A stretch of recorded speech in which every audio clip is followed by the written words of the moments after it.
معلوماتی خزانہ ہے یہ، عافیت کا ٹھکانہ ہے یہ، آ جائیں سب سیکھ لے دین کو، نیکی کی راہ پہ لانا ہے یہ، نیکی کی راہ پہ لانا۔ دیکھتے رہیے مدنی مذاکرہ، مدنی مذاکرہ، دیکھتے رہیے مدنی مذاکرہ، مدنی مذاکرہ، دیکھتے رہیے۔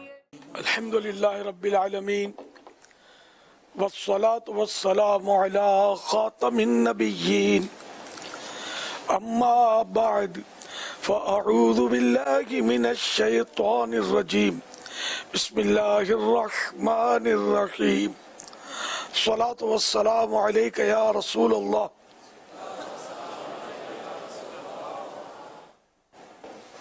وعلى آلك وأصحابك يا حبيب الله،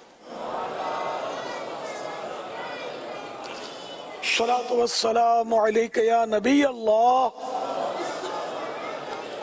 وعلى آلك وأصحابك يا نور الله، نویت سنت الاعتکاف۔ جب کبھی داخل مسجد ہونے کی سعادت پائیں، اعتکاف کی نیت ضرور فرمائیں۔ نیت دل کے ارادے کو کہتے ہیں، دل میں نیت ہوتے ہوئے زبان سے بھی دوہرا لینا زیادہ اچھا ہے۔ چاہے اپنی مادری زبان ہی میں کہہ لیجئے کہ میں نے سنت اعتکاف کی نیت کی۔ جب تک مسجد میں رہیں گے مفت میں ثواب ملتا رہے گا اعتکاف کا۔ جب آپ مسجد سے باہر نکلیں گے یہ نفل اعتکاف ختم ہو جائے گا۔ یاد رکھیے، مسجد میں کھانا پینا، سونا، سحری، افطار، آب زمزم شریف پینا، دم کے آب پانی پینا، نیاز کھانا وغیرہ اسی صورت میں جائز ہوتے ہیں کہ اعتکاف کی نیت کی ہو۔ اگر یہ افطار کا ٹائم آ گیا مثلا مسجد میں، نیت اعتکاف کی نہیں کی تھی، تو اب آپ وہ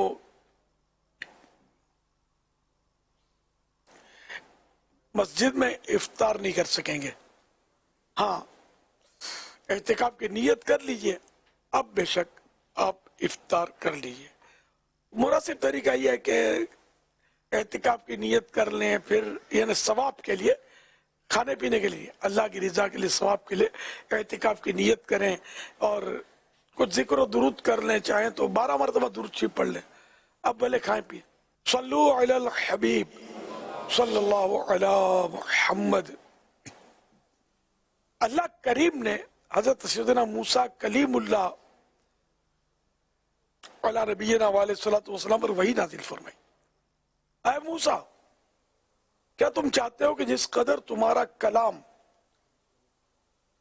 تمہاری زبان کے، تمہارے خیالات تمہارے دل کے، تمہاری روح تمہارے بدن کے، تمہاری آنکھوں کا نور تمہاری آنکھ کے قریب ہے، نہ تمہاری آنکھوں کی روشنی تمہاری آنکھ کے قریب ہے، میں اس سے بھی زیادہ تمہارے قریب ہو جاؤں؟ عرض کیا ہاں۔ فرمایا پھر محمد مصطفیٰ صلی اللہ علیہ وآلہ وسلم پر کثرت سے درود شریف بھیجو۔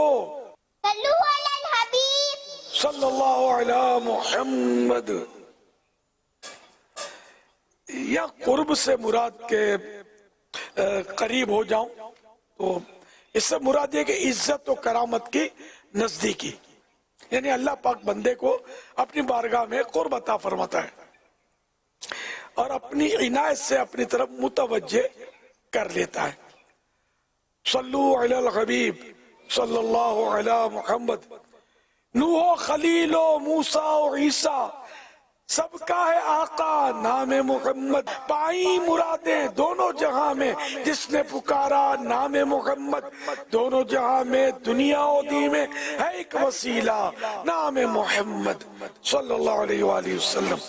اللہم اللہم بارک لنا فی رجب و شعبان وبلغنا رمضان صلو صلوا علی الحبیب صلی اللہ علیہ محمد. آج 1444 ہجری کے رجب شریف کی 27ویں رات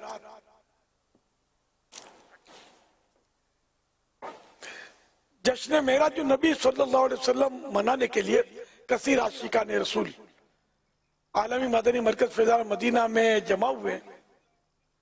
تمام عاشقان رسول کو جشن معراج النبی مبارک ہو. تمام عاشقان رسول کو معراج النبی جشن معراج النبی مبارک ہو. تمام عاشقان رسول کو جشن معراج النبی مبارک ہو. تمام عاشقان رسول کو جشن معراج النبی معراج نبی مبارک ہو. صلو علی الحبیب صلی اللہ علی محمد. مسلمانوں کے دوسرے خلیفہ حضرت سیدنا عمر فاروق اعظم رضی اللہ عنہ نے ایک بار بارگاہ رسالت میں عرض کی، یا رسول اللہ صلی اللہ علیہ وآلہ وسلم مجھے بھی بتائیے کہ معراج کی رات آپ نے جنت میں کیا کیا دیکھا. سرکار مدینہ صلی اللہ علیہ وآلہ وسلم نے ارشاد فرمایا، اے ابن خطاب، یہ حضرت عمر رضی اللہ عنہ کے والد کا نام ہے خطاب، اے ابن خطاب، اگر میں تمہارے درمیان اتنا عرصہ رہوں جتنا عرصہ حضرت نوح علیہ السلام اپنی قوم میں رہے، اور پھر میں تمہیں وہ جنتی واقعات و مشاہدات بتاؤں تو بھی وہ ختم نہ ہوں. لیکن اے عمر، جب تم نے مجھ سے پوچھ ہی لیا ہے تو پھر میں تمہیں وہ بات بتاتا ہوں جو تمہارے علاوہ میں نے کسی کو نہیں بتائی.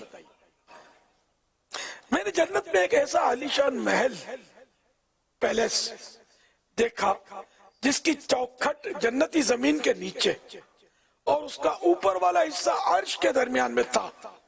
میں نے جبریل امین سے پوچھا، ہے جبریل، کیا تم اس عالیشان محل کے بارے میں جانتے ہو؟ جبریل امین نے عرض کی، یا رسول اللہ صلی اللہ علیہ وسلم میں نہیں جانتا. میں نے پھر پوچھا، اے جبریل، اس محل کی روشنی تو ایسی ہے جیسا دنیا میں سورج کی روشنی، چلو یہی بتا دو کہ اس تک کون پہنچے گا اور اس میں کون رہے گا؟ تو جبریل امین نے عرض کی، یا رسول اللہ صلی اللہ علیہ وسلم، اس محل میں وہ رہے گا جو صرف حق بات کہتا ہے، حق بات کی ہدایت دیتا ہے. جب اسے کوئی حق بات کہتا ہے تو وہ غصہ نہیں کرتا اور اس کا حق پر ہی انتقال ہوگا. جبریل امین نے مزید بتایا کہ وہ محل حضرت عمر بن خطاب کے لیے ہے. سبحان اللہ، ماشاءاللہ. حوالہ کنز العمال، حدیث نمبر 35,833 ملخصاً. اللہ رب العزت کی ان پر رحمت ہو اور ان کے صدقے ہماری بے حساب مغفرت ہو.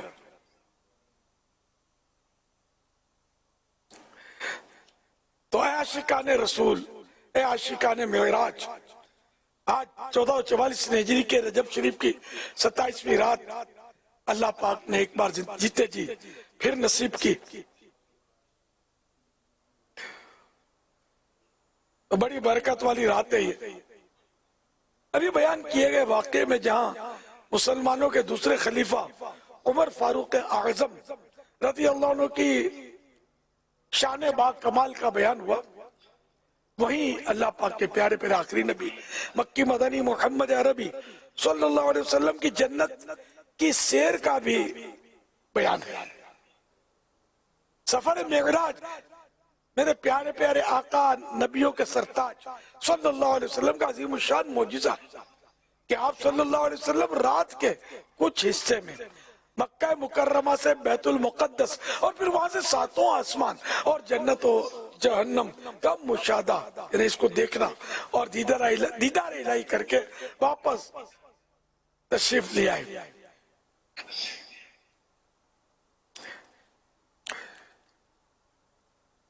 پارہ 15 سورہ بنی اسرائیل آیت نمبر 1 میں ارشاد ہے سبحان الذي أسرى بعبده ليلا من المسجد الحرام إلى المسجد الأقصى الذي باركنا حوله لنريه من آياتنا إنه هو السميع البصير. آسان ترجمہ قرآن کنز العرفان.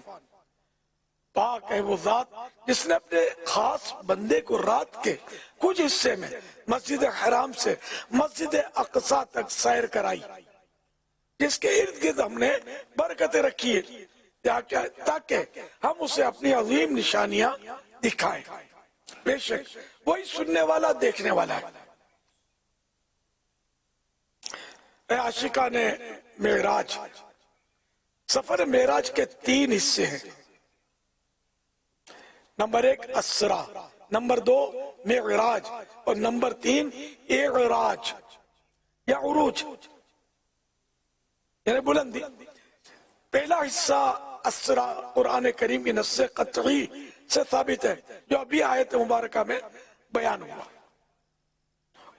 ابھی جو آیت پڑھی گئی اس میں اسرا کا بیان ہے.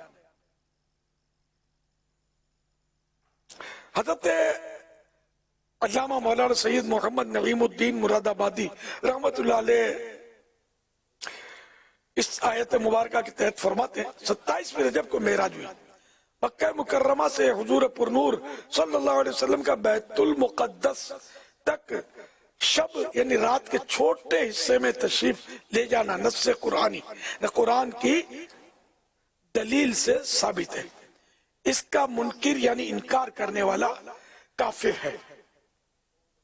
اور آسمانوں کی سیر اور منازل قرب میں پہنچنا احادیث صحیحہ معتمدہ مشہورہ سے ثابت ہے جو حد تواتر کے قریب پہنچ گئی ہیں. اس کا منکر یعنی انکار کرنے والا گمراہ ہے. معراج شریف بحالت بیداری یعنی جاگتی حالت میں جسم و روح دونوں کے ساتھ واقع ہوئی. یہی جمہور اہل اسلام کا عقیدہ ہے اور اصحاب رسول صلی اللہ علیہ وسلم کی کثیر جماعتیں اور حضور صلی اللہ علیہ وسلم کے اجلہ صحابہ اسی کے معتقد یعنی بڑے بڑے صحابہ کرام بھی اسی کو مانتے ہیں. حوالہ خزائن العرفان پیج نمبر 451. عروج یا اعراج یعنی سرکار نامدار صلی اللہ علیہ وسلم کے سر کی آنکھوں سے دیدار الہی کرنے اور فوق العرش یعنی عرش سے اوپر جانے کا منکر یعنی انکار کرنے والا خاطی یعنی خطا کار ہے.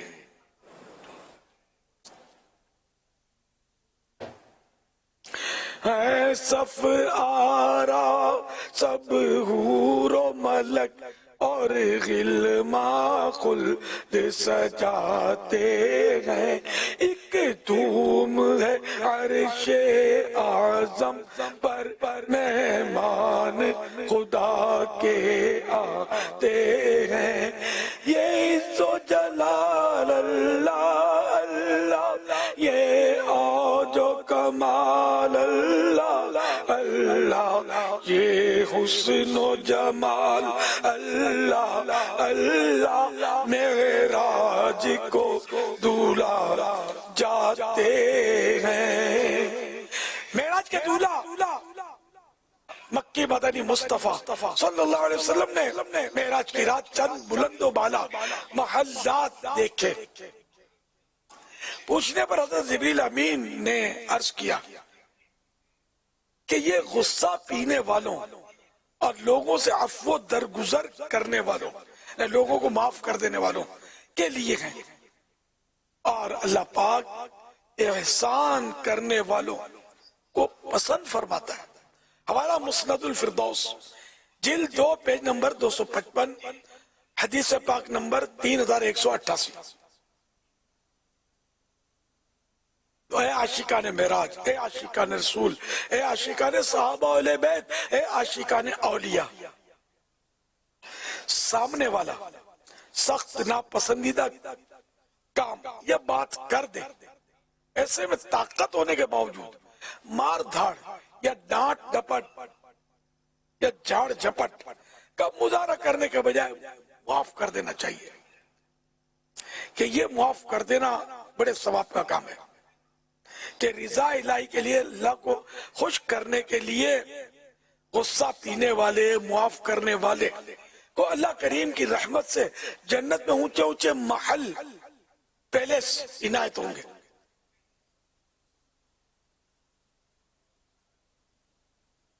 مسلمانوں کے چوتھے خلیفہ حضرت مولا علی شیر خدا رضی اللہ عنہ فرماتے ہیں، جب تو دشمن کو گرفت میں لینے پر قادر ہو جائے تو قابو پانے کے شکرانے میں اسے معاف کر دے۔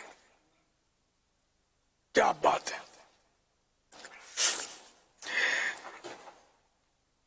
یعنی جب قابو آ جائے کہ آپ بدلہ لے سکتے ہیں تو معاف کر دیں۔ اب جو بے بسی ہے، پہنچ ہی نہیں سکتا اور بولا معاف کیا، تو یہ معافی، یہ اور معافی ہے، یہ مجبوری ہے، بے بسی ہے، بدلہ تو لینا چاہتا تھا لیکن معاف کر دیا۔ یہ معافی کس طرح کی ہے؟ اصل معافی یہ کہ اس کو بدلہ لے سکتا ہے، قابو میں ہے وہ اگلا، اب معاف کر دیا۔ جیسے کہ خود حضرت مولا علی شیر خدا رضی اللہ عنہ کا بہت پیارا واقعہ ہے کہ ایک موقع پر کسی بہت بڑے دشمن خدا پر آپ نے قابو پا لیا ایک موقع پر، اور اس کو پچھاڑ دیا۔ تھا پہلوان ہو، آپ نے پچھاڑ دیا اس پر، آپ اس کے سینے پہ بیٹھ گئے، قریب تھا کہ اس کو قتل کر دیتے۔ تو اس نے حضرت مولا علی کے مبارک چہرے پر تھوکا، حضرت علی فوراً ہٹ گئے اور کھڑے ہو گئے۔ اب وہ بڑا حیران ہوا، اس نے کہا میں تو سمجھا کہ میں نے اب آپ کے چہرے پر حقارت سے تھوکا تو اب تو مجھے بے دردی سے قتل کریں گے۔ تو آپ نے فرمایا کہ میں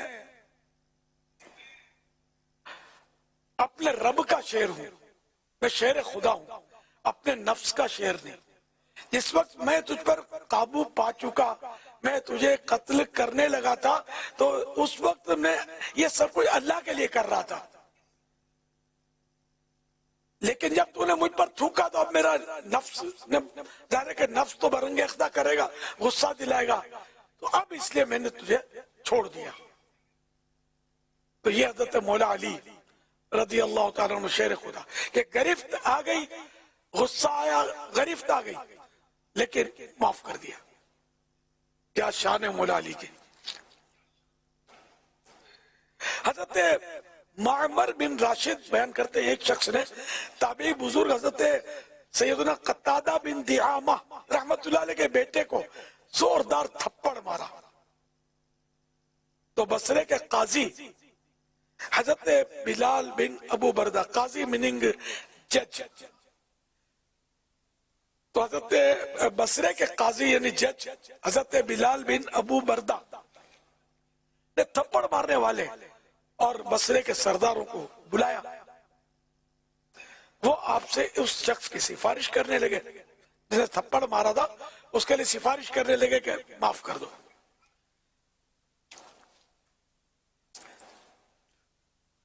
وہ آپ سے لیکن آپ نے سفارش قبول نہیں کی اور بیٹے سے فرمایا بیٹا آستینہ اوپر کر لو اور ہاتھ اٹھا کر زوردار تھپڑ مارو، تھپڑ کا بدلہ تھپڑ۔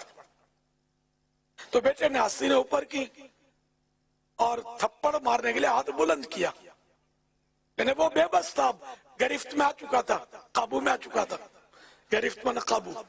تو اس کو اب بیٹے نے بدلہ لینے کے لیے تھپڑ مارنے کے لیے جب ہاتھ اٹھایا تو حضرت سیدنا قتادہ بن دعامہ تابعی بزرگ تھے، تو انہوں نے ہاتھ پکڑ لیا، بیٹا بس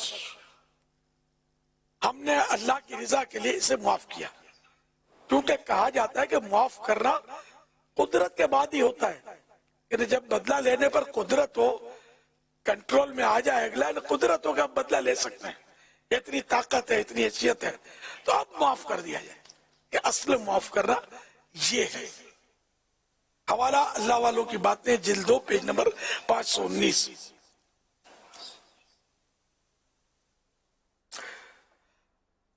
حضرت سیدنا عبداللہ بن عون رحمت اللہ علیہ جب کسی پر غضبناک ہوتے یعنی آپ کو جلال آتا غصہ آتا تو اس سے فرماتے اللہ پاک تجھے برکت دے، یعنی اس کو دعا دیتے تھے، بدلہ نہیں لیتے تھے. حضرت سیدنا امام شعبی رحمت اللہ علیہ اس شعر کو بہت زیادہ پسند کرتے تھے. لیست الاحلام فی حین الرضا، لیست الاحلام فی حین الرضا انما الاحلام فی وقت الغضب. ترجمہ، بردباری خوشی کی حالت میں نہیں ہوتی. بردباری میں قوت برداشت، صبر کر لینا، ضبط کر لینا.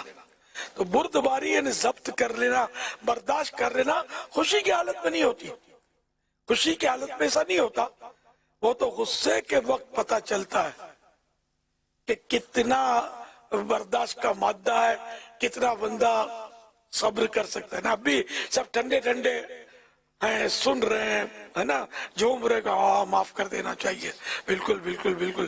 اور جب غصہ آتا ہے کھوپڑی گھومتی ہے، وہ کچھ سچکا پڑتا نہیں، دانت توڑ دوں گا، نہیں چھوڑوں گا، میں کسی کے باپ سے بھی نہیں ڈرتا، ہے نا، اس طرح کی باتیں کرتے ہیں. یہ تو میں نے سادہ سی بات ہے کہ 2 ٹکڑے گالیاں نکالتے ہیں جب کھوپڑی گھومتی ہے. تو جب گھومے اس وقت بندہ اللہ کو راضی کرنے کے لیے چپ ہو جائے اور اس کو معاف کر دے، جبکہ وہ اس کو مار سکتا ہے، بدلہ لے سکتا ہے، اور اب معاف کر دیا اس کو تو پھر اس کے وارے نہیں آ رہے ہیں. تم نہ بندوں پہ غصہ برادر کرو، نفس و شیطان پہ غصہ برابر کرو. یعنی اللہ کے بندوں پر غصہ مت کرو، غصہ کرنا ہی ہے تو شیطان کو کرو نا، شیطان پر اور نفس پر کرو کہ جو جہنم کی طرف گھسیٹے لیے جا رہے ہیں، گناہ پر گناہ کرواتے چلے جا رہے ہیں، جنہوں نے مطلب تباہ کر کے رکھ دیا، ان پر غصہ کرو. ان پر غصہ آتا نہیں ہے. اور کوئی اگر اللہ کا بندہ ہمارے مزاج کے خلاف کچھ بول دے یا کچھ کر دے تو ہم غصے سے آپے سے باہر ہو جاتے ہیں کہ سر پھوڑ دوں گا، منہ توڑ دوں گا. تو ایسا نہیں ہونا چاہیے، بلکہ عفو درگزر سے کام لینا چاہیے. صلو علی الحبیب صلی اللہ علیہ محمد. خادم النبی حضرت سیدنا انس بن مالک رضی اللہ عنہ فرماتے ہیں کہ رسول کریم صلی اللہ علیہ وسلم نے ارشاد فرمایا جس رات مجھے معراج ہوئی، میں نے جنت کے دروازے پر یہ لکھا دیکھا کہ صدقے کا ثواب 10 گنا اور قرض کا 18 گنا. صدقے کا ثواب 10 گنا اور قرض کا 18 گنا ہے ثواب. یعنی کہ کسی کو یوں ہی دے دیا تو وہ اپنی جگہ پر ہے 10 گنا ثواب، اور اگر اس کو بطور قرض دیا تو 18 گنا ثواب، 18 ٹائمز ہے نا، 18 ٹائمز، اور اس میں 10 ٹائمز یہ زیادہ ثواب قرض دینے کا. میں نے جبریل سے پوچھا کیا سبب ہے کہ قرض کا درجہ صدقے سے بڑھ گیا ہے؟ حضرت جبریل نے عرض کیا سوال کرنے والے کے پاس مال ہوتا ہے اور پھر بھی سوال کرتا ہے، جبکہ قرض لینے والا ضرورت کی وجہ سے ہی قرض لیتا ہے. حوالہ سنن ابن ماجہ پیج نمبر 379، حدیث نمبر 2431. تو عاشقان رسول استطاعت ہو، حیثیت ہو تو مسلمان بھائی کو اس کی مشکل میں قرض دینا بڑے ثواب کا کام ہے. البتہ قرض دیتے وقت اپنا دل بھی بڑا رکھنا چاہیے، کیونکہ جو غریب مشکل وقت میں قرض لے رہا ہے ممکن ہے کہ اس سے وقت پر قرض کی ادائیگی میں بھی تاخیر ہو سکتی ہے. اب یعنی یہ کیسا قرضہ دینے والے لوگ ہیں کہ اگر کوئی قرضہ دے، کوئی بیچارہ لیٹ کر دے تو بولیں گے اس کی نیت خراب ہے، ہاں کھا گیا میرے پیسے کھا گیا. یہ اس طرح یہ تہمتیں ہیں. آپ کو اندر سے دیکھا کیسے آپ نے؟ ابھی تک کوئی ایسا آلہ ایجاد نہیں ہوا ہے نا جس سے اندر ہم جھانک کے دیکھ لیں. الٹرا ساؤنڈ میں بھی نہیں آئے گا یہ آپ کے. کسی ٹیکنالوجی کا یہاں تک گزر نہیں ہے کہ جس سے آپ دیکھ سکیں کہ اندر اس کے یہ کہ یہ مطلب اس کی نیت خراب ہے اور یہ قرضہ کھا گیا. اگر یہ 100 سال تک بھی آپ کو پیسے نہیں دے رہا اور انکار بھی نہیں کر رہا کہ میں آ گئے تو دے دوں گا، کہہ رہا ہے، منع نہیں کر رہا، تو اس کو کھا گیا نہیں کہتے. کھا گیا کہنا پھر یہ تہمت ہو جائے گی. تہمت کا بہت سخت عذاب ہے. جو بندے پر تہمت لگاتا ہے وہ قیامت کے دن اس کو اللہ پاک اس کو سزا ہی ہے اس کی کہ جو دوسرے پر تہمت رکھے اس پر سزا، اس کی سزا یہ کہ اللہ پاک اس کو ردغۃ الخبال میں رکھے گا. ایسی جگہ رکھے گا جہاں جہنمیوں کا خون اور پیپ بہتا ہے، اور اتنی دیر تک وہاں اس کو یہ سزا ملے گی کہ جب تک وہ اپنے اس گناہ سے، اس کے گناہ کی سزا پوری ہو جائے، وہ یعنی وہ گناہ سے نکل آئے اپنے. تو یہ اتنا سخت عذاب ہے تہمت کا. جو تہمت مانے ایسی بات جو غلط ہو، اب چاہے اس کے منہ پر کہے یا پیچھے سے کہے، ہو غلط، یہ تہمت یعنی برائی اس کی نسبت کرنا. تو یہ برائی نسبت کرنا ہے کہ اس کی نیت خراب ہے. اور یہ وہ گناہ ہے کہ جو ہمارے مسجد میں بھی ہو جائے گا، یہ کعبے کے طواف کے دوران بھی ہو جائے گا. یہ مبالغہ کیا میں نے، ہاں اس طرح کی باتیں نکلیں گی ہو جائے گا. یار وہ نہیں ہے، وہ کھڑا ہوا ہے کبھی سے، وہ پتا ہے یہ عورتوں کو گھور رہا ہے. عورتیں بہت ہوتی ہیں نا، مثال ذہن میں آئی تو بتایا. تو یہ تہمت ہوئی نا. آپ کو کیسے بتا دیتا عورتوں کو گھور رہا ہے یا کعبہ شریف کا دیدار کر رہا ہے؟ آپ کو اس کا بڑا بنایا کس نے کہ آپ مطلب اس کا الٹرا ساؤنڈ کرنے لگے اور اپنی آخرت داؤ پہ لگانے لگے؟ یہ گناہ صحیح میں بھی ہو سکتا ہے، یہ گناہ مدینے میں بھی ہو سکتا ہے، مکے میں بھی ہو سکتا ہے. یہ مثال دی میں نے، تہمت. اب جیسے ابھی آپ لوگ اتنے سارے جمع ہو کر بیٹھے نا، اب کوئی اتفاق ہے کہ کوئی گزرے اور اس کا پاؤں لگ جائے، جان کے مارا میرے کو.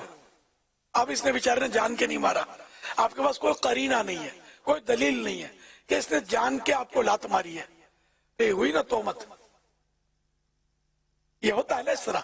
تو اتنا ہوتا ہے اس طرح، تو اتنا ہوتا ہے کہ اتنی تہمتیں دن میں پتہ نہیں. تہمتیں تو پھر غیبتیں تو بدگمانیاں تو جھوٹ. یہ گناہوں نے ہم کو جکڑ کے رکھا ہے. پھر بھی اس نفس پر، اس شیطان پر اپنے کو غصہ نہیں آ رہا. ٹھنڈے ٹھنڈے جس دن اس پر غصہ آ گیا ان پر ہم سدھر جائیں گے انشاءاللہ. ہم سدھرنا چاہتے ہیں، اللہ ہم کو سدھار دے. معراج کی رات کے صدقے ہم سب سدھر جائیں، اللہ کرے. تو بہرحال میرے میٹھے میٹھے صاحب بھائیو، کسی کو قرضہ دیا، دینا ثواب. سوچ سمجھ کر دے آدمی کہ کہیں مطلب یہ کہ یہ کھا نہ جائے، یا کہیں مطلب یہ کہ ایسا نہ ہو کہ میرے قرضہ ڈوب جائے اور میرے کو پریشانی ہو. یہ ایک امکانات تو رہتے، لوگ کھا تو جاتے ہیں، ایک تعداد ہے جو قرضے کھا جاتے ہیں، لیکن کسی شخص معین کے بارے میں، فرد معین کے بارے، فکس پرسنالٹی کے بارے میں یہ کہنا کہ اس کی نیت خراب ہے، یہ میرے پیسے کھا گیا، میں نے اس کو تہمت کہا. ٹھیک ہے نا؟ تو اب اگر آدمی غور کرتا ہے کہ کہیں میرے پیسے ڈوب نہ جائے، ڈوب تو جاتے ہیں نا، تو اس لیے سوچ سمجھ کے دے. اور دل بھی بڑا رکھے کہ ڈوب گئے یا ابھر گئے، مطلب دل بڑا رکھنا ہے. وہ قرضہ دے اگر دینا چاہے تو، ورنہ گناہوں میں پڑے گا قرضے کی وجہ سے. تو پھر دیکھ لے کہ قرضہ دینا چاہیے کہ نہیں. میرے آقا اعلی حضرت رحمت اللہ علیہ فرماتے ہیں اس زمانے میں قرض دینا اور یہ خیال کرنا کہ وصول ہو جائے گا، ایک مشکل خیال ہے. میرے 1500 روپے لوگوں پر قرض ہے. جب قرض دیا یہ خیال کر لیا کہ دے دے تو خیر، ورنہ طلب نہ کروں گا، یعنی مانگوں گا نہیں. جن صاحبوں نے قرض لیا دینے کا نام نہ لیا. پھر اعلیٰ حضرت خود ہی فرما رہے ہیں جب یوں قرض دیتا ہوں تو ہبہ یعنی گفٹ کیوں نہیں کرتا؟ اس کی وجہ یہ ہے کہ حدیث پاک میں ارشاد فرمایا جب کسی کا دوسرے پر دین مثلا قرض ہو اور اس کی میعاد گزر جائے تو ہر روز اتنی رقم خیرات کرنے کا ثواب ملتا ہے جتنا دین یعنی قرض ہے۔ حوالہ مسند امام احمد حدیث نمبر 19997 جلد 7 پیج نمبر 224۔ یہ ملفوظات اعلیٰ حضرت پیج نمبر 92 پر ہے۔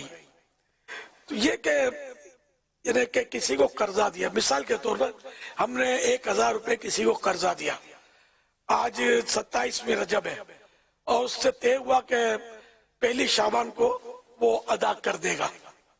اب پہلی شعبان آ گئی، اس نے ادا نہیں کیا اور اس نے تو جب تک وہ ادا نہیں کرے گا روزانہ 1000 روپے خیرات کرنے کا قرض دینے والے کو ثواب ملتا رہے گا۔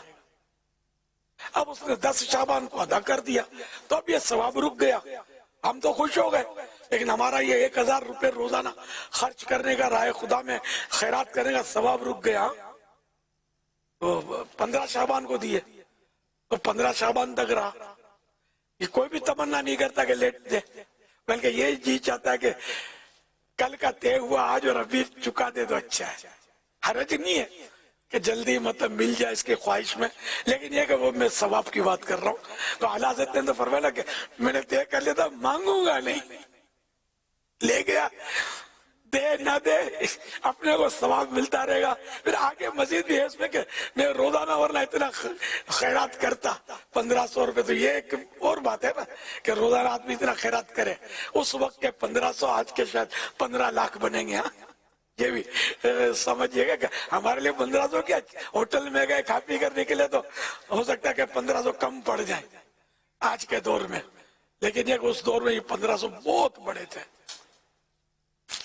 تو اللہ پاک ہمیں ثواب کمانے کا حریص بنائے، لیکن پھر اس کی برائیاں نہیں کرنی کہ مانگوں گا نہیں، لیکن پھر اس کا نام لے کر یا اس کا اشارہ کر کے یا اس طرح کہنا کہ فلاں کے پاس میرا قرضہ ہے اور وہ مطلب یعنی کہ دے نہیں رہا مجھے ثواب مل رہا ہے، ہاں دے نہیں رہا مجھے ثواب مل رہا ہے، اب اس کو آپ ڈیگریڈ کرتے پھریں تو غیبت کا دروازہ سمجھے یوں تو آپ نے کھول دیا کہ اس کو بیچارے کو پریشان کریے، وہ لوگوں میں اس کی وہ نظر سے گرے گا کہ دے نہیں رہا۔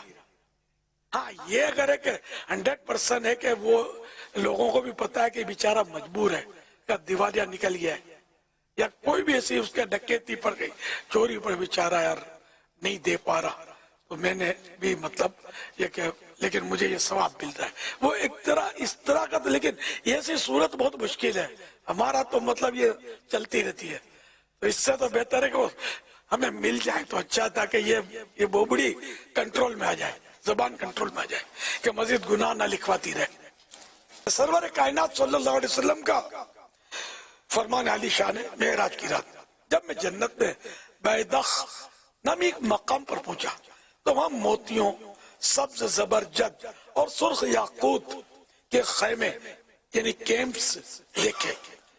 اس وقت کی آواز آئی، السلام علیکہ یا رسول اللہ۔ میں نے جبریل سے پوچھا یہ آواز کیسی؟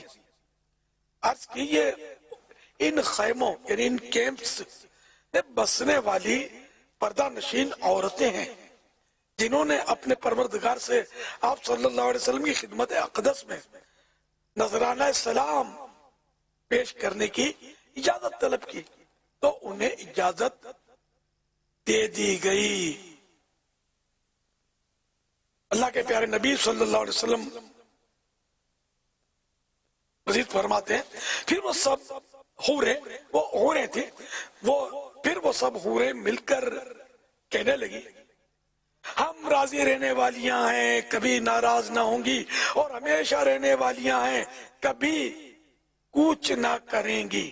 کوچ مانے سفر، کبھی سفر نہ کریں گی۔ اتحاف جلد 14 پیج نمبر 601۔ حوروں نے بھی گایا یہ ترانہ شب معراج، خالق نے محمد کو بلایا شب معراج، مدت سے جو ارمان تھا وہ آج نکالا، حوروں نے کیا خوب نظارہ شب معراج صلی اللہ تعالی علیہ وآلہ وسلم. صلو علی الحبیب صلی اللہ علی محمد. میرا امیر اہل سنت سے یہ سوال ہے کہ شب معراج میں کیا ہمارے پیارے نبی حضرت محمد مصطفیٰ صلی اللہ علیہ وسلم نے اللہ کو دیکھا تھا؟ بے شک بے شک بے شک اللہ پاک کو جاگتی حالت میں پیارے پیارے آقا صلی اللہ علیہ وسلم نے، سرور کائنات صلی اللہ علیہ وآلہ وسلم نے معراج کی رات رب کائنات، رب ارض و سماوات یعنی اللہ پاک کو جاگتی حالت میں دیکھا تھا. اور یہ پیارے آقا صلی اللہ علیہ وسلم کا خاصہ ہے. اس کے علاوہ اور کوئی بھی کسی نے نہیں، نہ کوئی یہ قیامت تک کوئی بھی نہیں دیکھ سکے گا. وہ جنت میں دیدار ہوگا اللہ پاک کا، وہ تو جنتیوں کو دیدار ہوگا. ہم بھی آقا کے پیچھے پیچھے اللہ پاک کا دیدار کریں گے جنت میں انشاءاللہ. صلو علی الحبیب صلی اللہ علی محمد. سواریاں تو کئی ساری ہیں. بڑی سے بڑی اور امیزنگ سواری کی بات کی جائے تو آپ ایئرپلین کو امیجن کر سکتے ہیں. لیکن اگر بات کی جائے معراج کی رات اللہ کے رسول صلی اللہ علیہ وسلم کی سواریوں کی، تو وہ سواریاں ایسی بے مثال اور امیزنگ ہیں جن کی مثال نہیں دی جا سکتی. سواری کے لیے ہر نبی کا جنت میں ایک براق ہوگا، مگر ہمارے نبی صلی اللہ علیہ وسلم کا براق سب سے اعلیٰ ہوگا، اور یہی وہ براق ہے. جبریل امین براق لیے جنت سے زمین پر آ پہنچے. بارات فرشتوں کی آئی معراج کو دلہا جاتے ہیں. پیارے امیر اہل سنت، ہم نے سنا ہے کہ پیارے آقا صلی اللہ علیہ وسلم نے معراج کی رات اتنا لمبا سفر تھوڑے سے وقت میں کمپلیٹ کیا. آپ سے عرض ہے کہ اس بارے میں ہماری رہنمائی فرما دیجیے. ماشاءاللہ.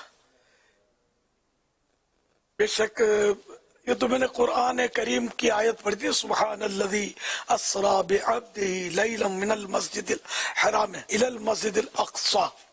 لیکن اللہ پاک اپنے وہ اللہ جو ہر عیب سے ہر نقص سے پاک ہے، سبحان